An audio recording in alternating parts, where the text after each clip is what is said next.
বক্তব্য দেওয়ার জন্য আসিলায় আজকে শ্রমিক মালিকদের সমস্যার সমাধানের জন্য ফেডারেশন যে ধর্মঘট ডাক দিয়েছে সেটা যেন বাস্তবায়ন করতে পারে সেই উপলক্ষে আমরা এসেছি। আমি কোন রাজনৈতিক বক্তব্য দিতে চাই না এখানে। আমার 96 সালে একটা কথা আমার মনে আছে, আমি যখন এই বাংলাদেশ আন্তঃজেলার সভাপতি নির্বাচিত হয়ে সকল শাখার নেতৃবৃন্দকে নিয়ে আমি দেশ নেত্রী বেগম খালেদা জিয়ার সাথে দেখা করতে যাই।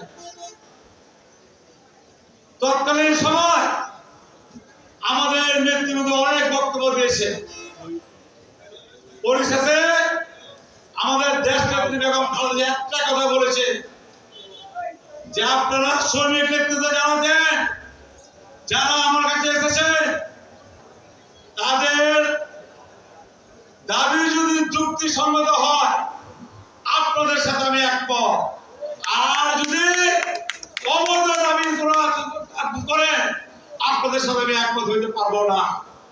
তৎকালীন আওয়ামী লীগ সরকারের সময় আমাদের নেত্রী সেই কথাটা বলেছে। আর এই জায়গায় যদি শেখ হাসিনা সৌরজনী থাকতো কি বলতো যে আপনারা আন্দোলন করেন, আপনাদের সাথে আমরা আছি। আমাদের নেত্রী আর সৌরজনী শেখ হাসিনার মধ্যে আজকে আমি এই জন্য অনুরোধ করব, এখানে মালিক শ্রমিক যৌথ সভা, এখানে আমরা কোন রাজনৈতিক নেতৃত্বের বক্তব্য দিব না, রাজনৈতিক বক্তব্য শুনবো না। আমাদের দাবির উপর দাবির জন্য যা যা করণীয় আমরা করবো।